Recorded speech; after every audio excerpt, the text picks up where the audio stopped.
नमस्कार दोस्तों, आज का जो हमारा विषय है, आज की जो क्लास है वो क्लास डिपेंड किस पे कर रही है। तो आज का हमारा जो विषय वस्तु है वो है नाइडेरिया।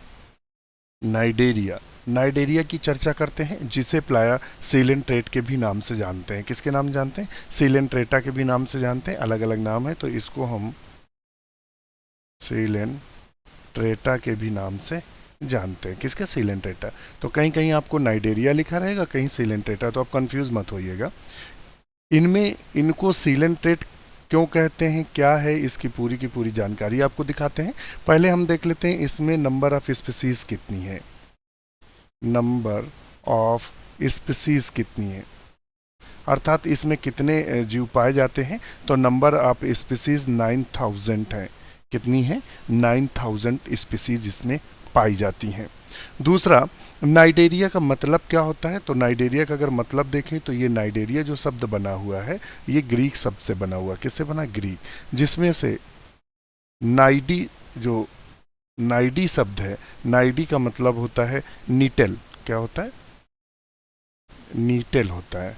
एंड या स्टिंगिंग सेल बोलते हैं, अथवा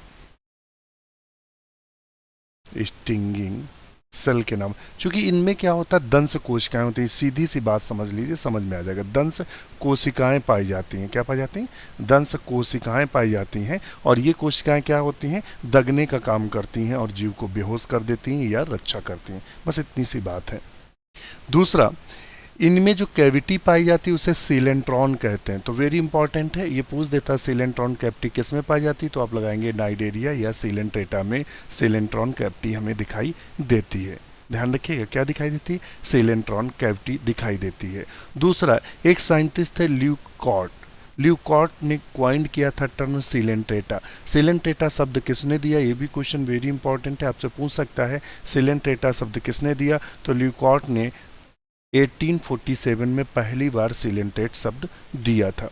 फिर एक पॉइंट्स आता है कि जो सेल टिश्यू ग्रेड इसमें ऑर्गेनाइजेशन होता है। तो इसमें जो बॉडी ऑर्गेनाइजेशन है, पूरा लिख लीजिएगा, ऑर्गेनाइजेशन होता है, अर्थात शरीर का जो संगठन होता है वो कैसा होता है? सेल टिश्यू ग्रेड का होता है। ऐसे लिख लीजिएगा, सेल ग्रेड टिश्यू ऑर्गेनाइजेशन होता है। वेरी वेरी इंपॉर्टेंट क्वेश्चन बन चुका है, इसलिए इंपॉर्टेंट है। आपसे पूछ सकता है कि वो कौन से जीव हैं जिनमें सेल टिश्यू ग्रेड ऑर्गेनाइजेशन पाया जाता है, यानी कोशिका ऊतक ग्रेड अवस्था देखने को मिलती है। तो वो हमें देखने को किस में मिलती है? नाइडेरिया में या सीलेंट्रेट में देखने को मिलती है। दूसरा, इनकी जो बॉडी होती है वो डिप्लोब्लास्टिक होती है। बॉडी कैसी होती है? डिप्लोब्लास्टिक होती है, अर्थात इसमें 2 जर्म लेयर होती हैं। कितनी जर्म लेयर होती हैं? 2 जर्म लेयर होती हैं। और वो 2 जर्म लेयर कौन कौन सी होती हैं? तो एक को बोलते हैं एक्टोडर्म, और दूसरे को बोलते हैं मीजोडर्म। ये जनरल करेक्टर पढ़ा रहे हैं, यहाँ से भी क्वेश्चन फंसते हैं, एक्टोडर्म और मीजोडर्म।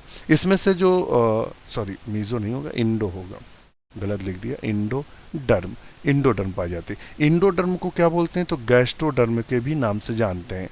गैस्ट्रोडर्म के भी नाम से इंडोडर्म को जानते हैं। अगर इस पे अगर नज़र आप डाल रहे होंगे तो इसको हम किसके नाम से जानते हैं? तो इसको हम गैस्ट्रोडर्म के नाम से जानते हैं, इंडोडर्म को। तो इस तरह ये 2 परत वाला होता है। और यहाँ खूब क्वेश्चन पूछता है कि डिप्लोब्लास्टिक जीव कौन है। तो डिप्लोब्लास्टिक आपका कौन है? आपका पोरीफोरा भी डिप्लोब्लास्टिक है, आपका नाइडेरिया या जो सीलेंट्रेट है ये भी डिप्लोब्लास्टिक है। ये अभी दोनों हम बात जो कर रहे हैं ये डिप्लोब्लास्टिक की ही बात कर रहे हैं, तो इसको भी ध्यान में रखिएगा। आर नाइडेरियंस आर एक्वाटिक, ध्यान रखिएगा, आर नाइडेरियंस आर एक्वाटिक। ये कैसे होते हैं? ये जितने भी होते हैं ये सब जली होते हैं। कैसे होते हैं? एक्वाटिक होते हैं। ये कहाँ रहते हैं? तो कहता है ये प्रायः जल में रहते हैं। और जनरली मतलब बोल सकते हैं, दूसरा वर्ड यूज कर सकते हैं, मोस्टली मैराइन होते हैं। मैराइन का मतलब एक्वाटिक तो होते हैं।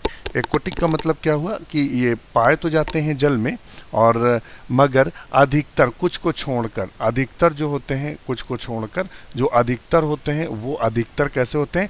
मैराइन होते हैं। मैराइन का मतलब क्या होता है? समुद्र में पाए जाते हैं। तो अभी आपको हमने बताया कि डिप्लोब्लास्टिक होता है, और कुछ जो होते हैं वो सारे एक्वाटिक होते हैं, ऑल इज मैराइन।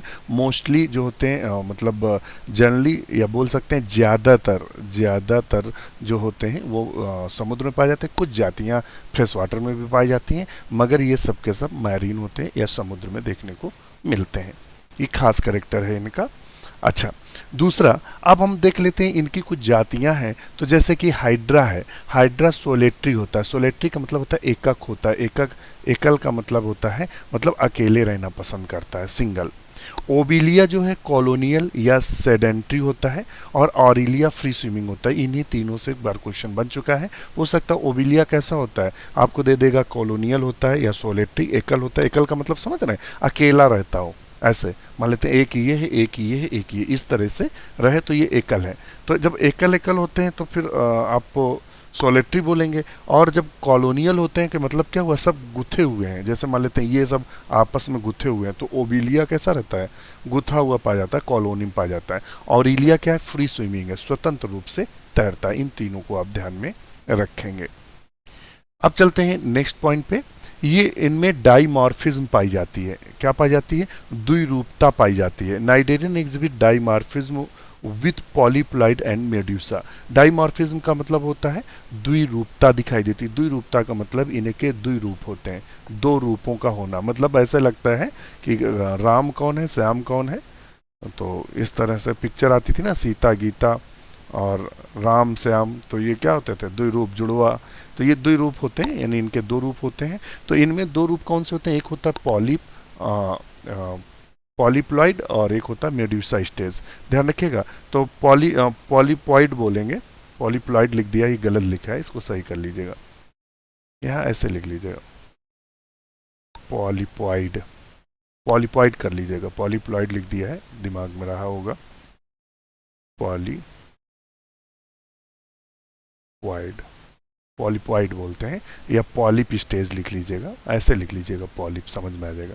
पॉलिप और मेड्यूसा दो स्टेज होती हैं। क्या होती हैं, पॉलिप और मेड्यूसा दो स्टेज होती हैं। तो पॉलिप अवस्था क्या होती है, एसेक्सुअल स्टेज होती है। वेरी वेरी इंपॉर्टेंट क्वेश्चन बना है कि इसमें एसेक्सुअल स्टेज कौन सी है, तो आपको लगाना है कि पॉलिप जो है वो अलैंगिक स्टेज होती है, और जो मेड्यूसॉइड स्टेज होती है वो सेक्सुअल होती है। ये 2016 या फिर 2021 टीजीटी में दोनों क्वेश्चन बने हैं।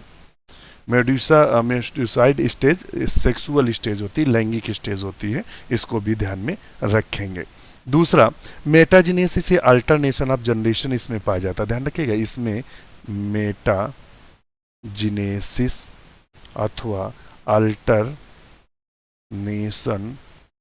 ऑफ जनरेशन उपस्थित रहता है। मेटाजिनेसिस पूछ देगा किस में पाया जाता है, तो नाइडेरिया, या पूछ दे अल्टरनेशन जनरेशन, तो मतलब पॉलिप के बाद मेड्यूसा, मेड्यूसा के बाद पॉलिप, ये अवस्थाएं एक्सचेंज होती रहती हैं, इसको भी ध्यान रखिएगा। ए sexual phase is generally polyp and sexual phase medusa, ये हमने बताई दिया आपको। सम मेंबर्स जैसे फाइसेलिया, ध्यान रखिएगा, सम मेंबर लाइक फाइसेलिया, इसके पुर्तगीज मैन ऑफ वार बोलते हैं। वेरी वेरी इंपॉर्टेंट, ये पूछ देता है, पुर्तगीज मैन ऑफ वार किसे बोलते हैं, तो फाइसेलिया को बोलते हैं। किसको बोलते हैं, फाइसेलिया को बोलते हैं। और ये पॉलीमार्फिज्म पाई जाती है। वेरी वेरी इंपॉर्टेंट, ये क्वेश्चन बना है कि पॉलीमार्फिज्म किस सीलेंट्रेट में देखने को मिलती है, बहुरूपता। वैसे जनरली हमने आपको बताया कि द्विरूपता पाई जाती है, दो रूप पाए जाते हैं, मगर अगर हम बात करें फाइसेलिया की, फाइसेलिया में क्या होता है, पॉलीमार्फिज्म होता है, बहुरूपी होता है। फाइसेलिया का चित्र भी आपको दिखा देते हैं, तो आपको वेट करना पड़ेगा थोड़ा सा। ये आप फाइसेलिया देख रहे हैं, ये जो ये पिक्चर देख रहे हैं वो फाइसेलिया का है। ये देखा लिखा है फाइसेलिया। इसमें क्या होता है, कई सारे रूप देखने को मिलते हैं, गैस्ट्रोजॉइड्स भी देखने को मिलता है। और हमने आपको जो पॉलिप, मेड्यूसा, बहुत मतलब ये बहुरूपी होता है, इसके कई सारे रूप हमें दिखाई देते हैं। तो इसलिए इसे फाइसेलिया के जो इसे फाइसेलिया ये देखा हुआ है, गैस्ट्रोजॉइड्स है, गोनोजोपॉइड है, और डेक्टाइलोजॉइड है, टेंटिकल्स, ये जो संरचनाएं दी हैं वो उसने वो बताई हुआ है। तो ये ध्यान रखिएगा, हमारा मतलब इतना कहना, क्वेश्चन बस इतना ही पूछेगा कि पॉलीमार्फिज्म किस में देखने को मिलती है। तो पॉलीमार्फिज्म आपको फाइसेलिया में देखने को मिलती है, बस इतना ही क्वेश्चन बनता है। इससे ज़्यादा सिलेबस में आपके ये है नहीं, बस ये क्वेश्चन कई बार बना है कि पॉलीमार्फिज्म किस में देखने को मिलती है, तो फाइसेलिया में। और इसे Portuguese man's of war ship के नाम से भी जानते हैं, और इसको भी आप ध्यान में रखिएगा, ये काफ़ी महत्वपूर्ण आपके लिए रहेगा, इसलिए इसको आप अच्छा, तो समझ गए होंगे, वेरी वेरी इंपॉर्टेंट है ये लाइन, इतनी आपके दो क्वेश्चन बनाती है। एक तो बोलते हैं पुर्तगीज मैन ऑफ वार किसे कहते हैं, फाइसेलिया। पॉलीमार्फिज्म किस में देखने को मिलती है, तो फाइसेलिया में। ये पॉइंट से जनरली डाईमार्फिज्म देखने को मिलती है, द्विरूपता। और ये कई सारे जो उसके रूप हैं जो कभी पूछ सकते हैं, तो आप ध्यान दे लीजिएगा। डिक्टाइलोजॉइड्स, डिक्टाइलोजॉइड्स क्या होता है, प्रोटेक्टिव पॉलिफ होता है, पॉलिफ होता है मगर प्रोटेक्टिव होता है, विदाउट माउथ, इसमें माउथ नहीं पाया जाता है, विथ लॉन्ग वेसल टेंटिकल, इसमें लंबे आधारी टेंटिकल देखने को मिलते हैं। दूसरा गैस्ट्रोजॉइड्स होता है, फीडिंग पॉलिफ होता है विथ माउथ। ये पूछता है, ये क्वेश्चन बना था, गैस्ट्रोजॉइड होता है क्या, तो आप लिखेंगे फीडिंग स्टेज है, फीडिंग स्टेज है। फीडिंग स्टेज का मतलब होता है भोजन करने वाली अवस्था है जिसमें माउथ रहता है। और डेक्टाइलोजॉइड्स में क्या रहता है, होता पॉलिफ ही है, ये है सब पॉलिफ ही, मगर इसमें क्या होता है, माउथ नहीं पाया जाता है। और गोनोजॉइड्स क्या होता है, ये रिप्रोडक्टिव स्टेज होती है पॉलिप में, चूंकि पॉलिप एसेक्सुअल रिप्रोडक्शन में पार्टिसिपेट करता है, तो ये होता है। तो ये तीनों को मतलब समझ लीजिएगा, क्वेश्चन यहाँ से एक न एक क्वेश्चन आपको एग्जाम में देखने को मिलेगा। डिक्टाइलोजॉइड्स पूछ देगा तो आपको ये लगाना है कि ये प्रोटेक्टिव होता है। प्रोटेक्टिव का मतलब क्या होता है, रक्षा करने वाला होता है, जिसमें माउथ नहीं होता है और टेंटिकल पाया जाता है। भाई टेंटिकल ऐसे ऐसे पाए जाएंगे तो अपनी रक्षा करेगा। और जो गैस्ट्रोजॉइड्स होता है, फीडिंग पॉलिफ होता है, अर्थात पॉलिफ ही अवस्था है मगर इसमें माउथ बना होता है तो इससे भोजन लेता है। और गोनोजॉइड्स क्या होता है, ये रिप्रोडक्टिव पॉलिफ से ये जनन में भाग लेता है, इतना भी आप ध्यान में रखिएगा। और इनका जो एंटीरियर एंड होता है यानी अग्रभाग होता है, बॉडी विथ हाइपोस्टोम, इसके अग्रभाग पर माउथ पाया जाता है जिसे हाइपोस्टोम के नाम से जानते हैं। Only mouth is present, anus is absent। ध्यान रखिएगा, ये बहुत वेरी वेरी इंपॉर्टेंट पॉइंट है।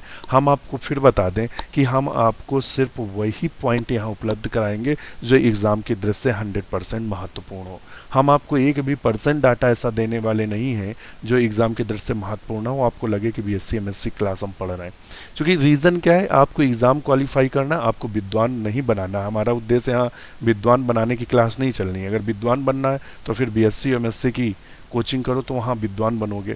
यहाँ क्या है, कम समय में आपको क्वेश्चन ज़्यादा टारगेट करने, क्वेश्चन गलत कम हो, फैक्ट डाटा आपको मिले, पढ़ना कम पड़े, चूँकि आपको यहाँ जूलॉजी भी पूरी पढ़नी है, बॉटनी भी पूरी पढ़नी है और LT में GS भी पढ़नी है। तो ये बहुत बड़ा है और जल्दी भूल जाएंगे, तो इस चीज़ को ध्यान रखिएगा। जो नाइडेरियन होते हैं, ध्यान रखिएगा, जो नाइडेरिया होते हैं या सीलेंट्रेट होते हैं, इनमें केवल मुख पाया जाता है और एनस absent होता है। ये पॉइंट ध्यान रखिएगा, absent होता है। ब्लाइंड सैक बॉडी प्लान होता है, वेरी वेरी इंपॉर्टेंट, कई बार पूछा गया ब्लाइंड सैक बॉडी प्लान किस में देखने को मिलता है, आप लगाएंगे सीलेंट्रेटा में देखने को मिलता है, या नाइडेरिया में देखने को मिलता है, या हाइड्रा, या और उसकी अगर जातियां दें तो उनके भी आप सही कर सकते हैं। समझ गए होंगे हम क्या कहना चाह रहे हैं। अच्छा, इसके अलावा क्या होता है, इनमें जो करेक्टरिस्टिक फीचर्स होते हैं, करेक्टरिस्टिक फीचर्स इस निमेटोसाइट्स या स्टिंगिंग सेल, निमेटोसाइट्स पाई जाती हैं, या इन्हीं को दंश कोशिकाएं भी बोलते हैं। क्या बोलते हैं, दंश कोशिकाएं। वेरी वेरी इंपॉर्टेंट, ये क्वेश्चन कई बार TGT PGT बना है कि दंश कोशिकाएं किस में पाई जाती हैं, या निमेटोसिस्ट किस में पाई जाती है, या स्टिंगिंग सेल किस में पाई जाती हैं, तो नाइडेरियन में ये देखने को मिलती हैं। ये पॉइंट्स आप रट के रखिएगा, यही इनका विशेष लक्षण है, इसीलिए इन्हें नाइडेरिया कहा जाता है। क्या कहा जाता है, नाइडेरिया।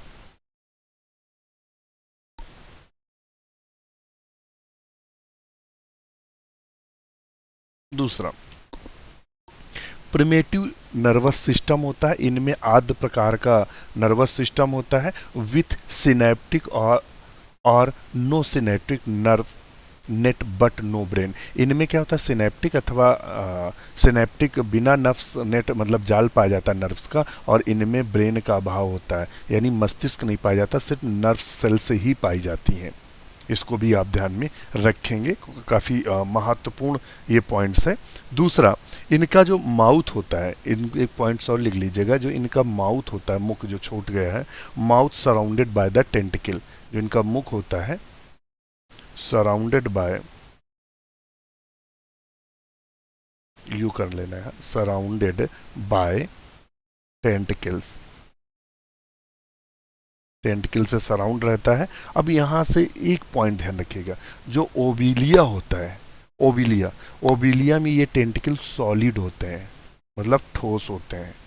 हाइड्रा में कैसे होते हैं, हाइड्रा में ये जो टेंटिकल्स होते हैं जो घेरे रहते हैं वो हॉलो होते हैं। कैसे होते हैं, हॉलो। हॉलो का मतलब समझ रहा है, मतलब बीच में खाली इस तरीके से हॉलो होते हैं, ये गैप रहता है। ओबिलिया में कैसे होते हैं, होते ऐसे ही हैं मगर बिल्कुल ठोस होते हैं, इस तरीके से ठोस होते हैं। ये ओबिलिया का हो गया, हाइड्रा का। दोनों में अंतर पूछ सकता है कि जो टेंटिकल्स पाए जाते हैं ओबिलिया में वो कैसे होते हैं, तो आपको लेगा सॉलिड, हॉलिड, हॉलो और इस तरह देगा, तो आपको आंसर करना है सॉलिड। हाइड्रा में अगर पूछ दे तो हॉलो लगाएंगे, यानी बीच में खोखले होते हैं, इसको भी ध्यान में रखिएगा। अच्छा, और इनमें जो सेंस ऑर्गन्स की बात करते हैं, किसकी बात करते हैं, सेंस ऑर्गन्स, अर्थात संवेदी अंग, हिंदी में बोलते हैं संवेदी अंग। अभी जनरल कैरेक्टर आपको पढ़ा रहे हैं, संवेदी अंग क्या होते हैं, तो स्टेटोसिस्ट या टेंटाक्युलोसिस्ट बोलते हैं। ये अभी पीजीटी में या फिर टीजीटी में क्वेश्चन बना था टेंटाक्युलोसिस्ट से, स्टेटोसिस्ट बोलते हैं, इसी को टेंटाक्युलोसिस्ट भी बोलते हैं। ओसिली पाई जाती हैं सेंस ऑर्गन्स में, ऑल्फैक्टरी पिट्स पाई जाती हैं। तो ये तीन संरचनाएं इसमें ऐसी होती हैं जो संवेदी का कार्य करते हैं। आपसे पूछेगा सेलन ट्रेट में सेंस ऑर्गन्स कौन होते हैं, तो इनमें से एक ऑप्शन देगा, तो उसको सही करना है, स्टेटोसिस्ट, ओसिली और ऑल्फैक्टरी पिट्स। अभी हम जनरल कैरेक्टर पढ़ा रहे हैं, अभी हाइड्रा, ओबिलिया और ओलिया तीनों हम आपको पढ़ाएंगे। दूसरा, इनमें जो लार्वल स्टेज होती है तो कौन कौन से लार्वा पाए जाते हैं, तो प्लैनुला लार्वा किसका कैरेक्टरिस्टिक फीचर है, प्लैनुला लार्वा ओविलियम पाया जाता है। वेरी वेरी इंपॉर्टेंट, कई बार क्वेश्चन बन चुका है ये। प्लैनुला पूछ देता किस में पाया जाता है, ओविलिया। इफायरा लार्वा किस में पाया जाता है, तो ऑरिलिया में। ये भी वेरी वेरी इंपॉर्टेंट है, कई बार क्वेश्चन बन चुका है। लार्वा ध्यान रखिएगा, नाम पूछता है, प्लैनुला लार्वा ओविलियम पाया जाता है, इफायरा लार्वा ऑरिलिया में पाया जाता है। ये खास लक्षण है, इसको भी आप ध्यान में रखेंगे। दूसरा, अभी हमने बताया था कि जो ये डिप्लोब्लास्टिक होते हैं, अभी हमने बताया था एक चीज़ छूट रही थी, डिप्लोब्लास्टिक जो होते हैं, तो डिप्लोब्लास्टिक में हमने क्या बताया था, ये हमने बताया था कि इसमें एक्टोडर्म होता है, एक्टोडर्म होता है और इंडोडर्म होता है, ये तो बताया था, इंडोडर्म, और एक बीच में चिपचिपा पदार्थ भरा रहता है, मतलब जेली लाइक जैसे होता है ना जैम, वैसे चिपचिपा पदार्थ बीच में भरा रहता है, परत नहीं होती, चिपचिपा पदार्थ, जिसको मीजोग्लिया बोलते हैं, मीजोग्लिया। अब ये कहेंगे सर ये बताने की क्या जरूरत थी, ये चूंकि क्वेश्चन बन चुका, अभी याद में आया कि ये क्वेश्चन तो बना है। पूछता है मीजोग्लिया किस में पाई जाती है, तो नाइडेरिया या सीलन ट्रेट में मीजोग्लिया जैसी एक संरचना चिपचिपी पाई जाती है, जिसे मीजोग्लिया बोलते हैं। ये नॉन सेलुलर होता है, क्या होता है, ये नॉन सेलुलर होता है, इसमें कोई भी सेल्स नहीं होती है, नॉन सेलुलर होता है। क्या होता है, नॉन सेलुलर होता है। एक चीज़ ध्यान रखिएगा, ये जो हमारा कैमरा है वो ऊपर लगा हुआ है, और जो हमारी स्क्रीन है जिस पे हम आपको पढ़ा रहे हैं वो हमारी नीचे लगी है। तो आपको देखा होगा अक्सर हम झुक के देखते हैं, तो चूंकि लिखते जब पैड पर हम लिखते हैं, जो आपको स्क्रीन पे लिखता दिखाई देता है, तो इसीलिए ऐसा होता है कि आँखें जो होती हैं जैसे इस समय किए हैं, तो ऐसे अगर पढ़ाएंगे तो पैड नहीं हमें दिखाई देता है, पैड जिस पे लिखते हैं। और जो हमारे स्क्रीन है, जो हमारा बोर्ड है, वो आपको बोर्ड पे जब देखते हैं, बोर्ड पे लिखते समय देखते हैं, तो आंखें हल्की सी झुकी दिखाई देंगी, चेहरा। तो ये है समस्याएं, मगर उससे आपको क्या लेना, अच्छी चीज़ें पढ़िए, और जो भी क्लासें में दिया जा रहा है इसके नोट्स बनाते चलिए, सिस्टमेटिक नोट्स बनाते चलिए, बुक रखिएगा, अपनी जो बुक्स है उसको भी साथ में पढ़ते चलिएगा। तो चूँकि कारण क्या है कि आपको जैसे हम यहाँ बिल्कुल फैक्ट डाटा निकाल के आपको दे रहे हैं, अब आपकी इसके थोड़ी बहुत आगे पीछे की कहानी पढ़नी है, वो आपको बुक में दिखाएगी। और वो बुक अगर पढ़ना है तो कोटपाल त्यागी की बुक ले लीजिए, कोटपाल त्यागी की जो बुक है वो ले लीजिए, कोटपाल त्यागी। बस इस कोटपाल त्यागी की वर्टिब्रेट इनवर्टिब्रेट ले लेंगे, पूरी जूलॉजी इसी से आती है। समस्या आपकी जूलॉजी की सॉल्व हो जाएगी। ध्यान रखिए, कोटपाल त्यागी ये दोनों भाषाओं में आती है, हिंदी में भी आती है और इंग्लिश में भी आती है। तो आप हिंदी इंग्लिश जो भी आप अफोर्ड कर सकें कि हमें इंग्लिश में पढ़ने में, तो आप वो बुक ले लीजिए और उसके साथ ये नोट्स बनाते चलिएगा। देखिए बड़ा मज़ा आएगा जब आप पढ़ेंगे बुक। जो बुक पढ़ेंगे तो चीज़ें क्लियर होंगी, क्योंकि बुक में इतने अच्छे पॉइंट्स नहीं दिए हैं, ये पॉइंट्स निकाले गए हैं कई किताबों से, जिससे आपको ज़्यादा बेहतर चीज़ें मिल सके। तो बुक से क्या होगा, थ्योरी कंप्लीट होती चलेगी आपकी और एक दिमाग कॉन्सेप्ट क्लियर होते चलेंगे। बकाया कॉन्सेप्ट तो हम क्लियर करा ही दे रहे हैं, कोई इशू नहीं है। तो ये चीज़ ध्यान रखिएगा। यहाँ से क्वेश्चन बना था मीजोग्लिया किस में पाया जाता है, और मीजेनकाइम एक शब्द आता है। मीजोग्लिया नाइडेरिया में और मीजेनकाइम पोरीफेरा में देखने को मिलता है।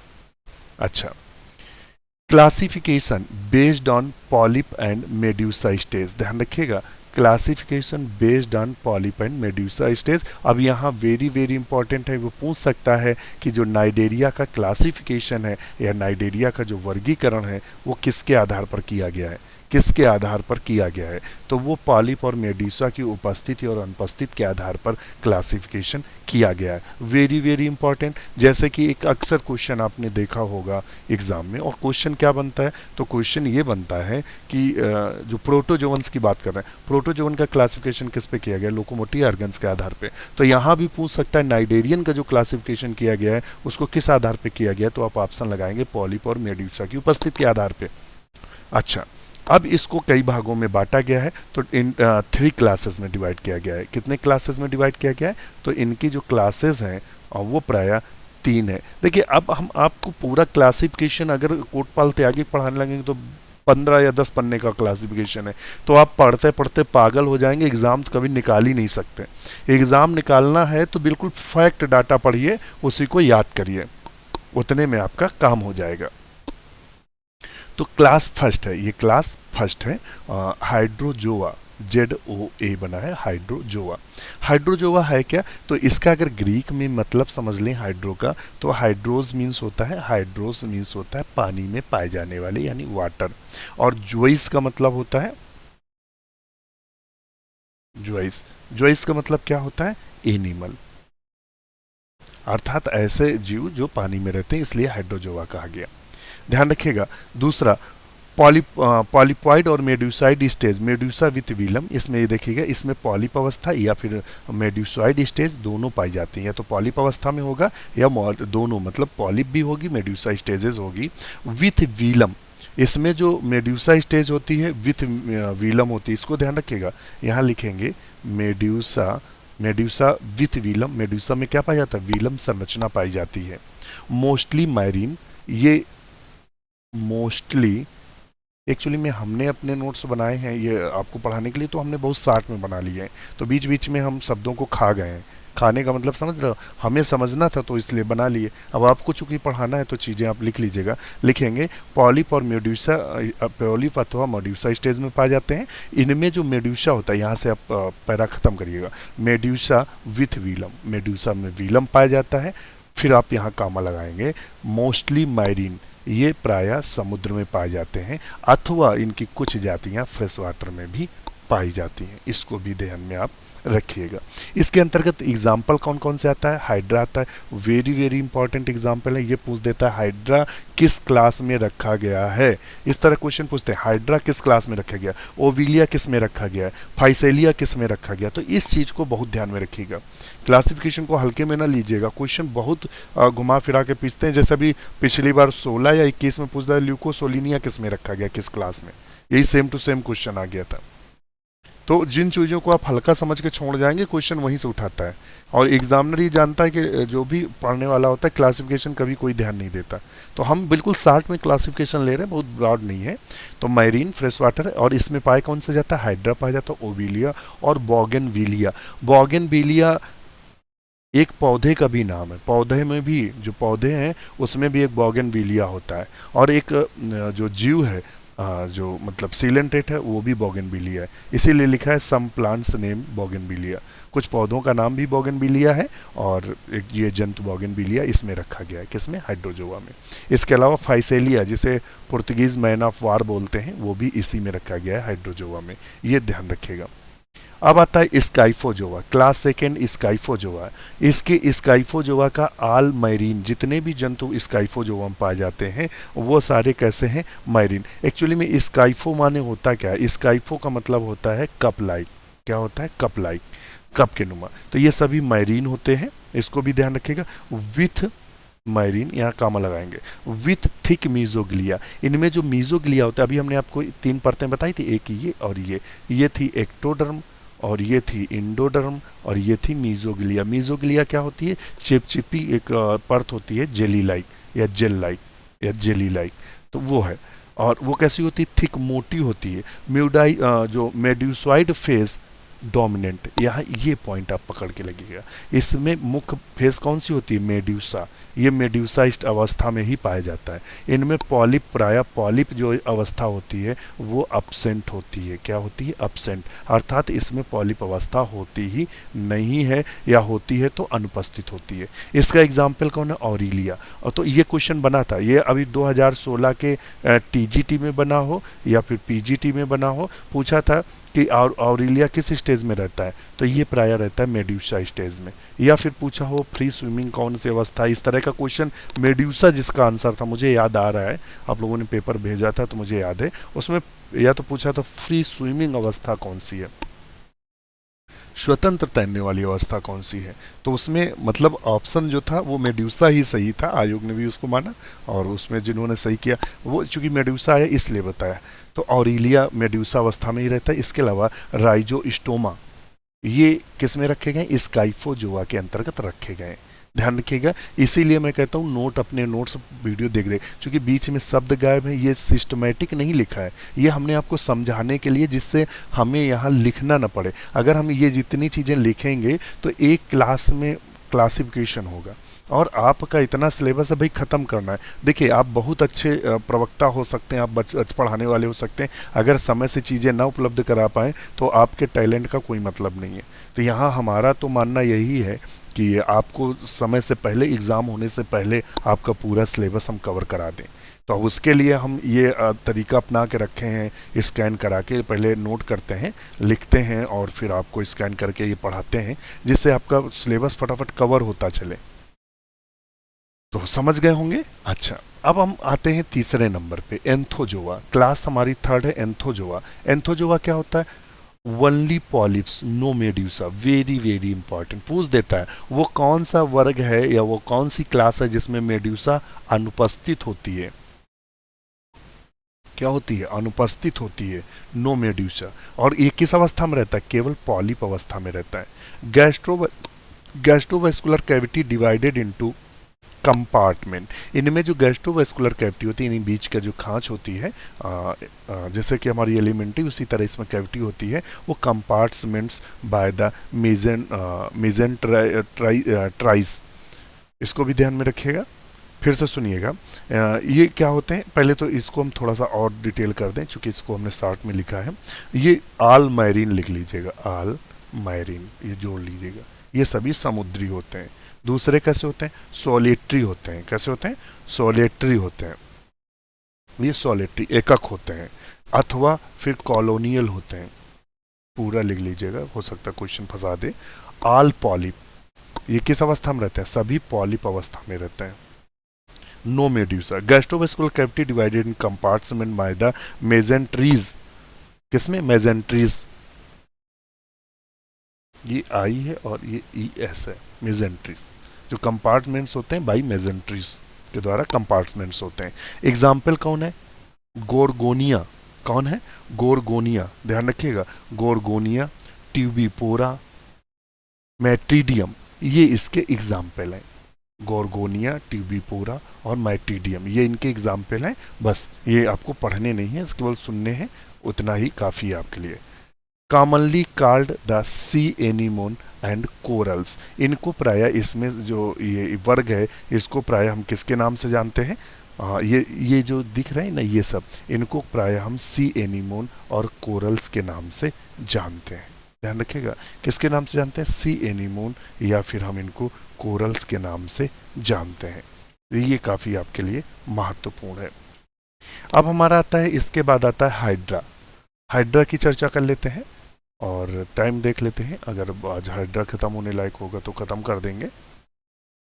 चलिए हाइड्रा को देख लेते हैं, खत्म होगा कैसे नहीं होगा देखते हैं हाइड्रा को।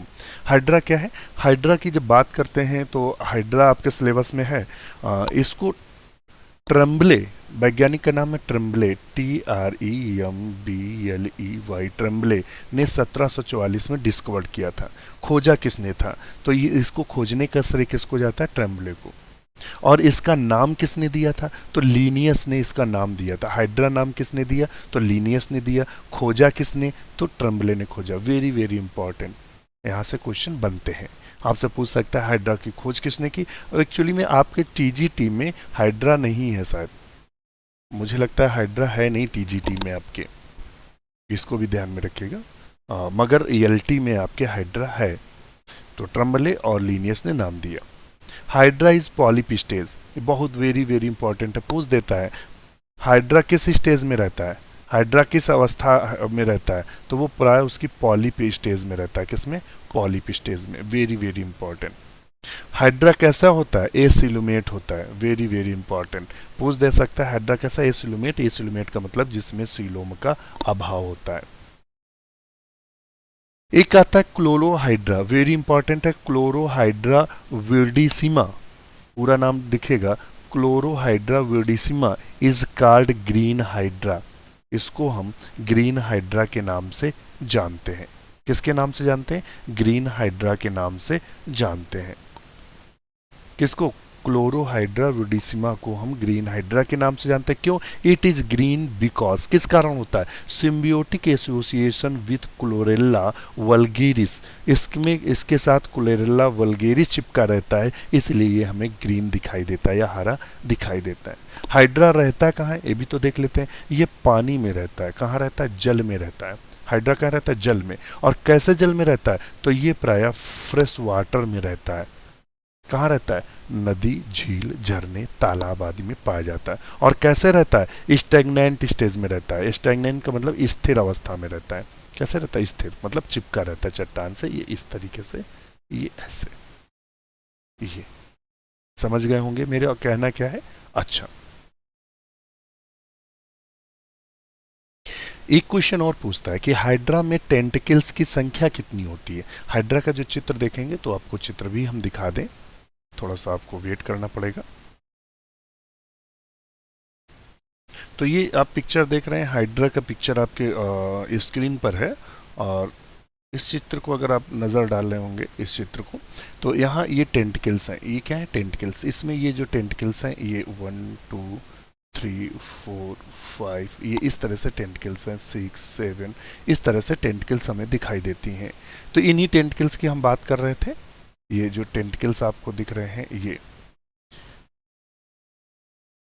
ये टेंटिकल्स, तो ये टेंटिकल्स क्या कर रहे हैं, ये इनका फंक्शन क्या है, ये होते कैसे हैं, संख्या कितनी होती है? तो वही हम आपको बता रहे थे कि जो टेंटिकल्स की संख्या होती है इनमें, इनमें जो टेंटिकल्स की संख्या होती है वो कितनी होती है? 6 to 10 होती है। 6 से 10 तक इनमें टेंटिकल्स हमें दिखाई देते हैं। टेंटिकल्स की संख्या कितनी होती है? 6 से 10 तक होती है। Tentacles function as like locomotion, ये इस किस में काम करते हैं? तो गति में काम करते हैं। एंड फूड कैप्चर, भोजन को पकड़ने में काम करते हैं, भोजन को पकड़ने में मदद करते हैं। ध्यान रखिएगा, this is analogous of amoeba pseudopodia. Very very important, पूछ देता है कि इनके जो टेंटिकल्स होते हैं वो किसके एनालॉगस होते हैं, किसके समजात होते हैं? तो जो अमीबा होता है, अमीबा के स्यूडोपोडिया के समजात होते हैं। ध्यान रखिएगा, बहुत अच्छा क्वेश्चन है।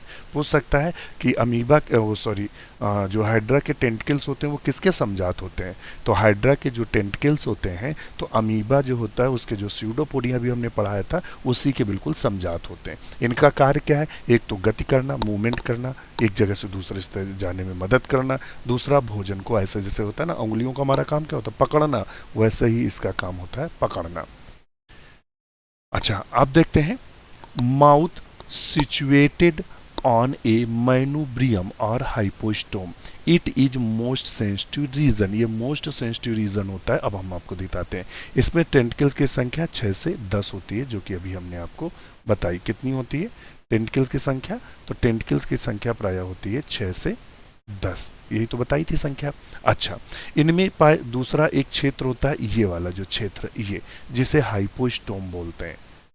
क्या बोलते हैं? हाइपोस्टोम के नाम से जानते हैं। ये इसका हाइपोस्टोम होता है क्या? एक्चुअली में माउथ होता है। क्या होता है? माउथ। माउथ का मतलब मुख। क्या होता है? मुख होता है ये हाइपोस्टोम। ये क्या होता है? सेंसिटिव होता है भाई। जैसे माउथ क्या है? सेंसिटिव। देखिएगा जो हमारी ये नोज है और ये मतलब माउथ है, तो ईश्वर ने, मैं तो कभी कभी बहुत सोचता हूँ कि जिसने भी ह्यूमन बीइंग को डिज़ाइन किया होगा कितना अच्छा डिज़ाइन किया। अगर ये वाली नाक आपकी इधर दिए होती, मतलब इधर, तो पहले मान लेते हैं कोई चीज़ खाने से पहले क्या करते हैं, आपको पता लगता है कि ये बदबू कर रही कि नहीं, तो पहले इधर लगाते, नाक से सूंघते, तब खाते। उसने क्या किया, नाक और माउथ जो दोनों हैं, नाक और माउथ, वो बिल्कुल ऐसे इतने नज़दीक हैं, जैसे ही आप मुंह के पास ले जाओगे नाक तुरंत स्मेल करती है, बताती खाने योग्य कि नहीं। बदबू कर रहा है तुरंत, अरे यार बदबू कर रहा है, फेंको इसको।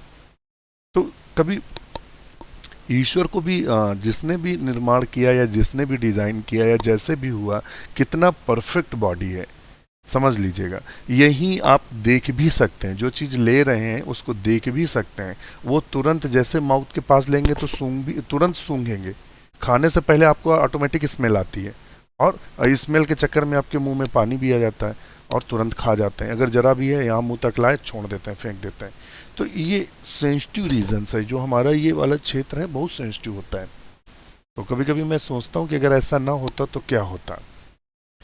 तो अगर ये मान लेते हैं आपके जो ईयर्स हैं, और ये ईयर्स मान लेते हैं आपकी जो पैर हैं या जो पेट का हिस्सा, यहाँ ईयर्स दिया होता, तो आप पहले सुनते, सुनने के बाद मैसेज जाता सर को, तब घुमा के देखते, अच्छा ये है, आंखें चुकी हैं। तो उसने क्या किया, ईयर नोज आई, जैसे ही आपको मतलब सुनाई दिया, तो तुरंत उसी ये जो ऊपर का आपका धड़ है जो घूमता हैंडल है, वो तुरंत घूम जाता है, जैसे आवाज, अच्छा ऐसे।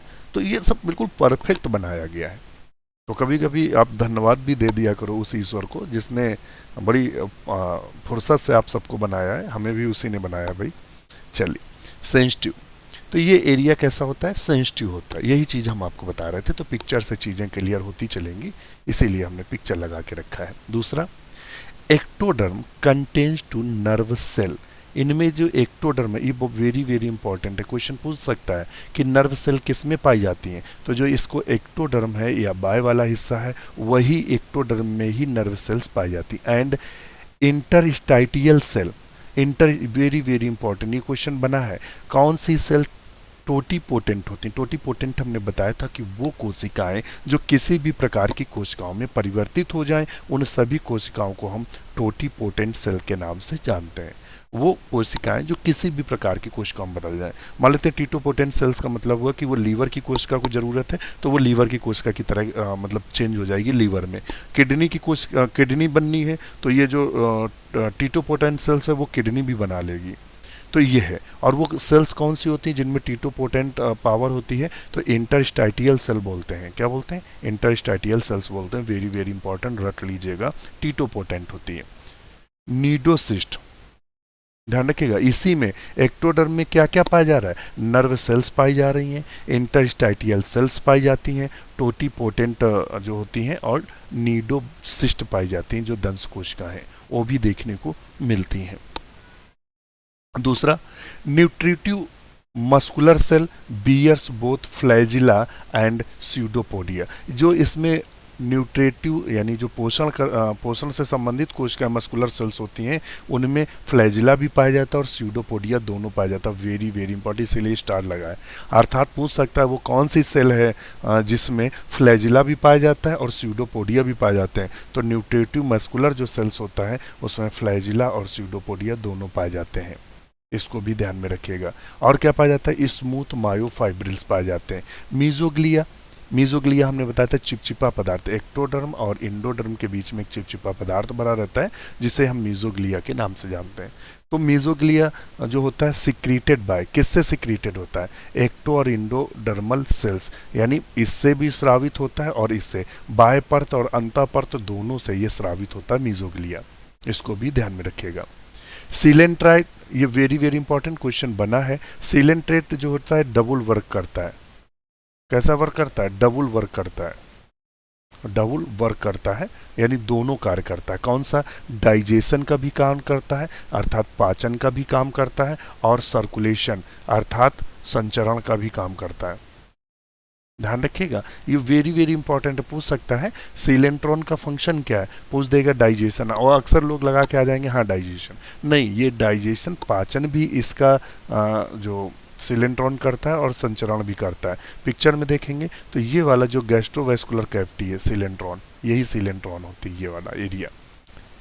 ये क्या करता है? पाचन का भी काम करता है और सर्कुलेशन का भी कार्य करता है। यही देखिए, हमने अभी यही तो आपको बताया था एक्टोडर्म। तो देखिए ये बाहर वाली परत एक्टोडर्म है, ये लाल बीच में रेड कलर की है वो मीजोग्लिया है, चिपचिपा पदार्थ, और ये एंडोडर्म जो अंदर वाली परत है वो एंडोडर्म। तो आप यहाँ देख रहे हैं 3 परतें इस पर दिखाई दे रही, एक तो ये दिखाई दे रही है, और एक लाल वाली दिखाई दे रही है, और एक अंता। इस तरह 3 परतें हमें दिखाई देती हैं। और इनमें ये कैसा होता है? तो बाई लेयर्ड होता है, 2 ही परतें होती हैं, बीच में सिर्फ चिपचिपा पदार्थ होता है जो कि परत के अंतर्गत गिना नहीं जाता। तो ये डिप्लोब्लास्टिक होता है। कैसा होता है? डिप्लोब्लास्टिक।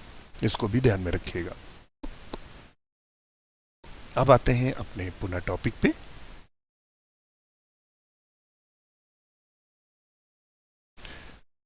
जो निमेटोसिस्ट होते हैं derived from interstitial cell, very very important, ये क्वेश्चन बना है कि जो निमेटोसिस्ट होती हैं वो किससे बनी होती हैं। जैसे कि अभी जो 2016 वाले क्वेश्चन को आर्कियोसाइट था, आंसर उसने सही किया। हमने पहले ही बताया था कि आर्कियोसाइट सही है, मगर उसने पहली बार जब आंसर की जारी की है थी 2016 में, तो उसने पूछा था, एक क्वेश्चन था उसमें, शायद मुझे याद नहीं आ रहा है गया क्वेश्चन, उसमें पूछा था कि सेक्स ऑर्गन से या कुछ ऐसी संरचना थी किससे डेवलप होती। तो पहले उसने अमीबोसाइट माना था सही, मगर जब उसमें आपत्तियां गई तब उसने माना है आर्कियोसाइट। तो इसी प्रकार से निमेटोसिस्ट जो होती हैं, दंश कोशिकाएं होती हैं, वो प्रायः इंटरस्टाइटियल सेल से ही विकसित होती हैं। किससे? इंटरस्टाइटियल सेल से ही विकसित होती हैं। Nematocyst are the also known as the independent effectors. ध्यान रखिएगा, इसको इंडिपेंडेंट इफेक्टर्स के भी नाम से जानते हैं।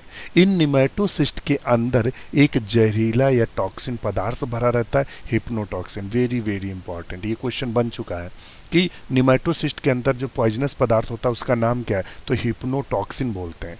ये भी बन चुका है कि ये किसका बना होता है, तो ये प्रोटीन और फिनॉल से बना होता है। किसका बना होता है? प्रोटीन और फिनॉल से। ध्यान रखिएगा, यहाँ से यहाँ तक कम से कम 4 क्वेश्चन अभी तक बने इतने में, जहाँ से लाइन खींची ये स्टार से लेके यहाँ तक। Group of nematocyst known as the cnidome, या नीडोम बोलते हैं, नीडम ऐसे बोलेंगे, नीडोम। जो निमेटोसिस्ट का जो समूह होता है उसे नीडोम के नाम से जानते हैं, यम बनेगा नीडोम के नाम से जानते हैं, या नीडम के नाम से जानते हैं।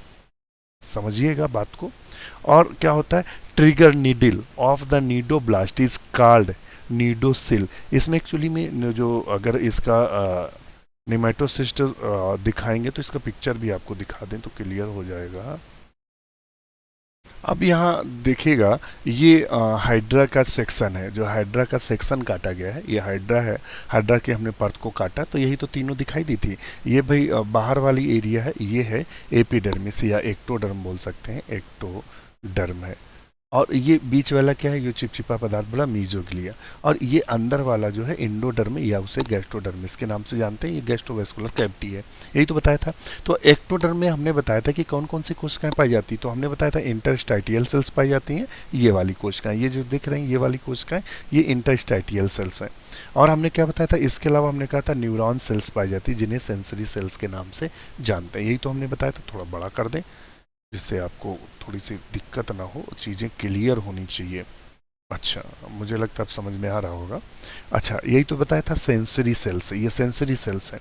अच्छा, अब इन्हीं में इस तरह की कोशिकाएं, बीच बीच में इस तरह की कोशिकाएं पाई जाती हैं, जिन्हें हम निमेटोसिस्ट के नाम से जानते हैं। क्या जानते हैं? निमेटोसिस्ट या दंश कोशिकाओं के नाम से जानते हैं। अब ये इस चित्र में अगर नजर डालेंगे तो ये निमेटोसिस्ट है with stored thread and barb. इसके अंदर स्टोर्ड थ्रेड एंड बर्ब, जैसे मान लेते हैं, आपने देखा होगा दीपावली में क्या करते हैं, आप वो लाते हैं मतलब बंदूक चलाने के लिए या टेम्परेरी बंदूक लगाते हैं तो बच्चों के खेलने के लिए, तो उसमें देखना टिगर होता है। तो मतलब क्या होता है कि जो टिगर होता है और स्प्रिंग लगी होती है। स्प्रिंग क्या होता है, वो जैसे दबाते हैं तो वो टिगर स्प्रिंग अंदर उसको बिल्कुल मतलब ज़बरदस्त पकड़े रहती है, और जैसे ही हम टिगर दबाते हैं तो एक झटके से बाहर निकलता है। तो वही चीज़ है, देखिए ये स्प्रिंग नुमा संरचना है और ये थ्रेड इसे बोलते हैं, और ये touch sensitive hair like projection है।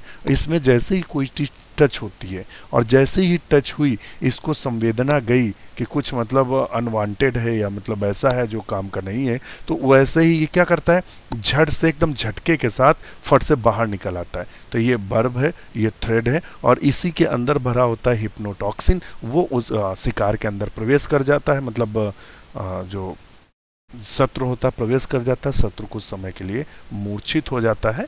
ध्यान रखिएगा, कहाँ रख दिया मैंने पेन, ये तो इसे बोलते हैं नीडोसाइट। ये क्या है, अपर्कुलम, और ये क्या है, नीडोसिल। अभी हमने बताया था नीडोसिल, ये है फिलामेंट, ये है बर्ब। तो इनका कार्य क्या होता है, तो अभी हमने आपको वही चीज बताई थी, समझ गए होंगे।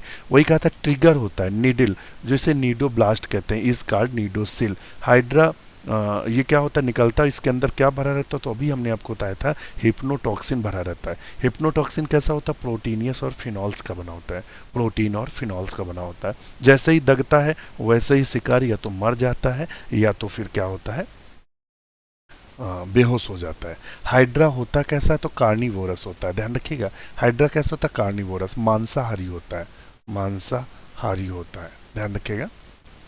दूसरा, hydra recognises its food because the chemical stimulate by the presence of glutathiones. ध्यान रखिएगा, ग्लूटाथियोन से ये क्या होता है, स्टूमुलेट होता है in the tissue fluid of the prey. जिसके प्रे के जो टिश्यू फ्लूइड में ग्लूटाथियोन्स होता है वो उसको महसूस करता है, ग्लूटाथियोन्स को। अगर किसी में ग्लूटाथियोन्स है तो ये सक्रिय हो जाता है और उसको पकड़कर खा जाता है, ध्यान रखिएगा। तो पूछ सकता है वो कौन सा पदार्थ है जो इसको सक्रिय करता है भोजन के लिए, तो ग्लूटाथियोन्स है, वेरी वेरी इंपॉर्टेंट। दूसरा, digestion of hydra is first extra cellular, very very important. पहले इसमें कोशिका के बाहर पाचन होता है एंड देन इंट्रा सेलुलर, बाद में कोशिका के अंदर पाचन होता है। पहले पाचन कोशिका के बाहर होता है यानी गैस्ट्रोवेस्कुलर कैविटी में होता है, उसके बाद पाचन कोशिका के अंदर होता है। इसको विशेष ध्यान रखिएगा, ये बहुत महत्वपूर्ण है। मतलब intercellular in the endodermal cell के इंटरसेलुलर होता है। दूसरा, hydra can digest protein fats and some carbohydrate. Hydra किसको पचा सकता है, वेरी वेरी इंपॉर्टेंट, तो ये प्रोटीन को पचा सकता है, फैट को और कार्बोहाइड्रेट को। ये वाला क्वेश्चन बना है, वेरी वे स्टार लगाइएगा। हाइड्रा नो डाइजेस्टेड एंजाइम इन स्टार्च, तो ये क्वेश्चन आता है हाइड्रा किसको नहीं पचा सकता है, वहां दिया रहता है ऑप्शन में स्टार्च। क्या दिया रहता है, स्टार्च। तो आपको सही करना है कि हाइड्रा स्टार्च को नहीं पचा सकता है, नहीं की बात कर रहे हैं, स्टार्च को नहीं पचा सकता, जबकि प्रोटीन फैट्स और कार्बोहाइड्रेट को आराम से पचा सकता है। और इसमें चूंकि स्टार्च को ना पचाने वाले एंजाइम होते हैं, यानी पचाने वाले एंजाइम नहीं पाए जाते, इसलिए स्टार्च को नहीं पचा सकता। हाइड्रा हैज नर्वस सिस्टम, इसमें तंत्रिका तंत्र पाया जाता है, बट नो ब्रेन, इसमें दिमाग नहीं होता है, वेरी इंपॉर्टेंट है। दूसरा, only found nerve cell but no nervous system, इनमें पूरा नर्वस सिस्टम नहीं पाया जाता, तंत्रिका तंत्र पूरा नहीं पाया जाता, सिर्फ नर्व सेल ही उपस्थित रहती, वेरी वेरी इंपॉर्टेंट। ना तो ब्रेन नहीं होता है और ना नर्वस सिस्टम होता है, सिर्फ नर्व सेल पाई जाती हैं। हाइड्रा जनन कैसे करता है, तो हाइड्रा जो जनन करता है एसेक्सुअली करता है बाय एक्सोजीनस बडिंग। इसमें क्या होता है, बडिंग के द्वारा जनन करता है और इस तरह से बड निकलते हैं। जैसे ये है, इसमें से ये कलिका निकली, कुछ समय बाद ये यहाँ से अलग हो जाता है और ये कलिका पूरी जो बड है ये अलग होकर नए हाइड्रा को जन्म देती है। चलिए, तो समझ गए होंगे आप। दूसरा, हाइड्रा होता कैसा है, तो हाइड्रा बाइसेक्सुअल स्पीसीज है ऑफ हाइड्रा। प्रोटेंड्रस होता, प्रोटेंड्रस का मतलब इसमें जो स्पर्म होते हैं, ध्यान रखिएगा, जो स्पर्म होते हैं वो पहले क्या हो जाते हैं, मैच्योर हो जाते हैं, प्री मैच्योर हो जाते हैं, यानी पहले मैच्योर हो जाते हैं। और जो मतलब ओवा होता है वो बाद में मैच्योर होता है। तो जब दोनों साथ में होंगे नहीं तो आपस में क्रॉस कर नहीं पाएंगे, तो ये क्या होता है, इसीलिए इनमें सो एवॉइड सेल्फ फर्टिलाइजेशन, इसमें क्रॉस फर्टिलाइजेशन होता है। क्या होता है, क्रॉस फर्टिलाइजेशन होता है, क्योंकि प्रोटेंडरस होता है, अर्थात इसमें जो स्पर्म है पहले मैच्योर हो जाते हैं, ओवा बाद में मैच्योर होते हैं। थोड़ा सा नज़र यहाँ डाल लीजिएगा, अभी हम इसका जनन बता दें तो थोड़ी सी चीज़ें और देख लीजिएगा।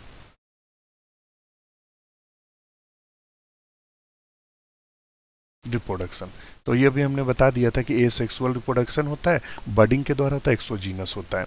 By fusion some broken part of the body, minimum size not less than 1.6 mm। ध्यान रखिएगा, ये छोटे छोटे टुकड़ों में बटकर नए जन्म दे देता है, मगर उसका साइज 1.6 mm से कम नहीं होना चाहिए, ध्यान रखिएगा। दूसरा सेक्सुअल रिप्रोडक्शन, 1 in ईयर, एक बार एक साल में होता है। End of rain and beginning of winter, ये कब होता है, तो मतलब जब बरसात का अंत होने को होता है और उसका विंटर सर्दियां शुरू होती हैं तभी सेक्सुअल रिप्रोडक्शन करता है। होता कैसा है, मोनोसियस होता है। कैसा होता है, मोनोसियस। मोनोसियस का मतलब समझ रहे हैं, मोनोसियस होता है। और ये जो इसकी एक जाति है हाइड्रा ओलिगैक्टस या ओलगैक्टिस बोल सकते हैं, ये डायसियस होती है या फिर यूनिसेक्सुअल। डायक्सिस का मतलब क्या, यूनिसेक्सुअल। और मोनोसियस का मतलब होता है द्विलिंगी। क्या होता है, द्विलिंगी, मेल फीमेल एक ही में पाया जाना। ये लिखा है टेस्टीज, ये इसलिए कमा गया क्योंकि हम पहले जो लिखते थे वो कलर पेन का यूज़ करते थे। तो इनमें जो टेस्टीज की संख्या पूछ सकता है कितने टेस्टीज पाए जाते हैं, तो 2 से 10 होते हैं in number. 2 birds hypostome conical externally, conical externally. ध्यान रखिएगा कि कहाँ होते हैं, तो हाइपोस्टोम। अब चलते हैं पिक्चर पे, क्लियर होगा। ओवरी तो ये पाई जा रही है, यहां नहीं दिखाया गया है। दूसरा, ओवरी क्या होती है, ovary single 2 words pedal disc, कहाँ होती, पीडल डिस्क के पास होती। तो ये तो ध्यान रखिएगा, ये ओवरी है और पीडल डिस्क ये नीचे है ना, पीडल डिस्क के पास होता है। और जो स्पर्म बनते हैं वो आगे यहाँ बनते हैं, यहाँ इस एरिया में बनते हैं, इसको भी ध्यान में रखिएगा। अच्छा, ओवरी कैसी होती है, single. Very very important question पूछ सकता है, कितनी ओवरी बनती है हाइड्रा में, तो एक। ऑप्शन क्या लगाना है, सिंगल। और फर्टिलाइजेशन कैसा होता है, फर्टिलाइजेशन, निषेचन की बात करते हैं। तो इसमें क्रॉस होता है, cross due to the protandrous condition, internal and external surface. कहाँ होता है, प्रोटेंडस के कारण इंटरनल होता है और एक्सटर्नल सरफेस पे होता है। डेवलपमेंट क्या होता है, डेवलपमेंट